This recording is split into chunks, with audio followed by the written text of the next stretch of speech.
right now at 6. We can't put our air conditioning on because of the tear gas coming in. Feeling trapped in their own homes as ICE protests take over a Portland neighborhood.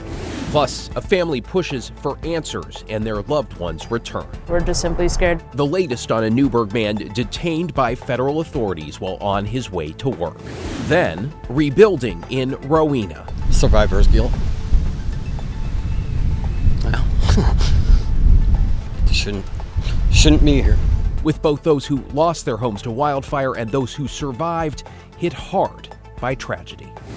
And later, at your service, where TriMet is launching on-demand rides to make people in need a little more mobile.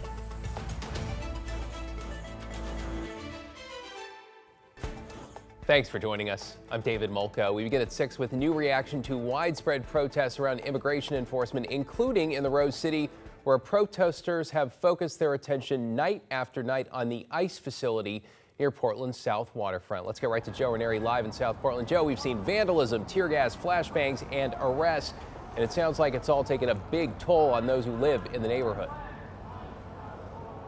Exactly right, and it's really those folks who live right across the street from the ICE facility here in South Portland who really haven't had a chance to escape some of the chaos over the last couple of weeks, and especially over the weekend as well. That's very tame compared to what we saw out here over the last couple of days, but some residents I spoke with across the street told me they didn't feel safe enough to walk out of their apartments over the last couple of days. It was a different scene outside the ICE facility on Monday morning than what we saw this weekend. Instead of sounds of flashbangs and tear gas, it was replaced by nail guns. These things happen in Portland quite a bit, I've noticed. So, talk with residents who've been living with the protests. Very noisy, very animated. There's a lot of people.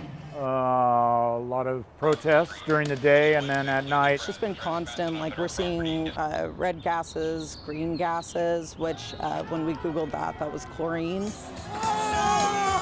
They'll tell you it's been awful, especially over the weekend, where there were multiple rallies, including the No Kings rally that brought 50,000 people to the downtown area.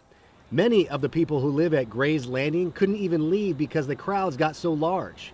We have air conditioning and we can't put our air conditioning on. It gets so hot in that building because of the tear gas coming in. And if they could leave, they had nowhere to go. I don't have a car. This is our only way of getting out of the area. It's that north-south streetcar.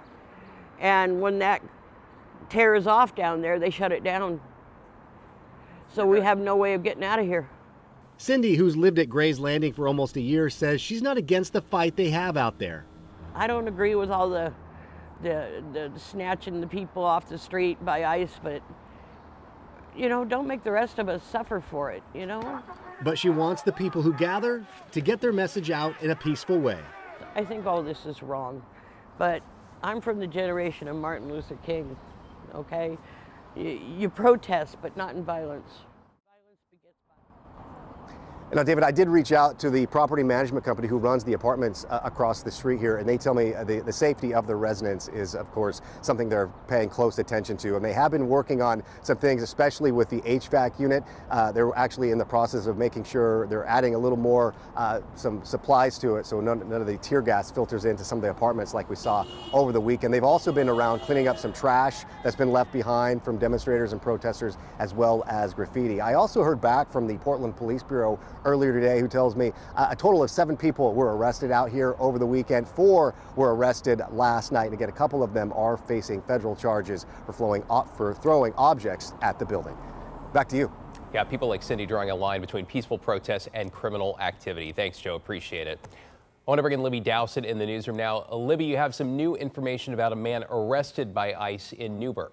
David, an ICE spokesperson got back to us late this afternoon about the reason Moises Sautello was arrested. They say he has a DUI conviction in Newburgh, although when we reached out to independently verify that information, the Yamhill County District Attorney's Office told us a search of available records found no results for Sautello. ICE also says he crossed the border illegally from Mexico in 2006, but his family tells us he's been here since the 1990s. Moises Sautello was detained on Thursday on his way to work. He owns a vineyard services business in Newburgh. According to ICE, he is still in the immigration detention site in Tacoma and will stay there until his removal.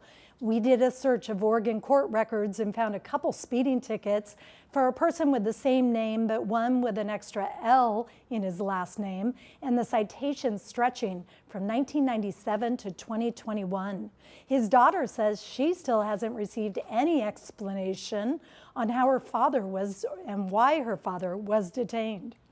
It really sucks not having answers. It really sucks picking up the pieces at home. You have to be the strong head of the family and watch your brothers kind of suffer through the same thing as you.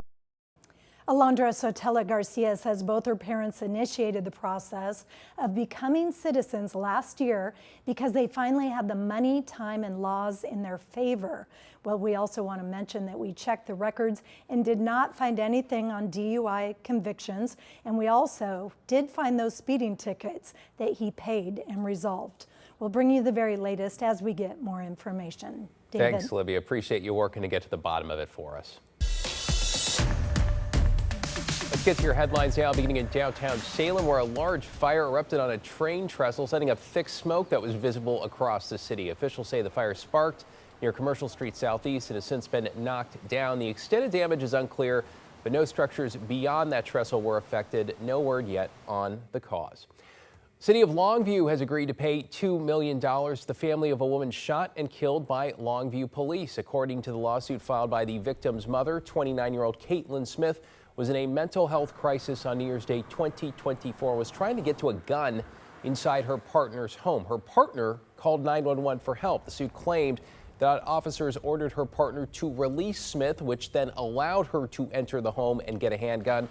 When she returned to the front door with a gun and pointed at officers, they opened fire, killing her. According to the lawsuit, officers should have prevented her from entering that home. A judge has sentenced a second man involved in a December shooting at Clackamas Town Center. Carlos Herrera Medrano will spend nearly 6 years in prison after pleading guilty. According to court documents, Herrera Medrano and another man followed two people from the mall to their car as the victims were trying to drive away. The suspect pointed a gun at them while the other man fired 5 shots, hitting a 15-year-old in the hand. The shooter was sentenced earlier this month to 7.5 years in prison. Police say the two suspects and the victims knew each other. And in the St. John's neighborhood this morning, a sinkhole opened up below a garbage truck. This is by Trumbull Avenue near North Pier Park Place. The hole swallowed part of the truck's front tire. Neighbors telling us a similar sinkhole opened up on the same block just 2 years ago. PBOT did not comment on the cause of the latest collapse. Repairs are now underway. Matt? All right, David, we had a beautiful Father's Day Sunday, a great Monday. Temperatures in the upper 70s. That's where we are right now at 77 degrees with a mainly clear sky. There's a few scattered clouds out there, but no big deal. We had cloud cover this morning. That has pushed well on off into eastern Oregon, where a few showers and even thunderstorms have developed this afternoon, but they won't last very long either. However, there is rain in our forecast, our most significant rain in about a month, actually, but not tomorrow. 56 at 8 a.m., 11 a.m., 65. We're in the 70s by early afternoon, and we'll top out right around 80 degrees tomorrow, a couple degrees warmer than what we did today. Also notice the sunset at 9:02 tomorrow, which is great. All right, sunny tomorrow. We'll see a few sprinkles on Wednesday morning. Not a big deal, not a significant rainfall, but we will get a soaking and very beneficial rain Friday and into Saturday. And yes, that's right, snow in the Cascades. I'll let you know how low a little later. David? Well, definitely could use the rain considering the fire situation. Thanks, Matt. Speaking of, this evening, fire crews continue to make solid progress on the Rowena fire that's burning near the Dalles. With the latest update, fire holding at just over 3,500 acres and about 25% contained. Though for many homeowners who already lost so much, the cleanup and the rebuilding is only just getting underway. Devin Haskins reports from the fire lines. The latest numbers, 56 homes and over 90 structures like barns and sheds and outbuildings destroyed in the Rowena fire. We're here in what the Wasco County Sheriff's calls one of the hardest hit areas destroyed in the fire. Along Simonelli Road, home after home reduced to nothing. In what used to be a car or truck sits a burnt out shell. Oh, horrible, horrible. Kevin Witcherly lives just up the street from here. He says when the fire reared its ugly head on Wednesday, it came fast. I usually prepare for stuff like this anyway, so I have a to-go bag and all that, but I started grabbing my safe with all my important documents. His home survived the fire. Many of his neighbors did not. While he feels lucky, he says he's dealing with something else. Survivor's guilt. Well, shouldn't be here. Those houses I thought would go last. These ones I thought would go first. So I feel guilty. The Rowena fire is just over 3,500 acres, burning through grass, trees, and homes.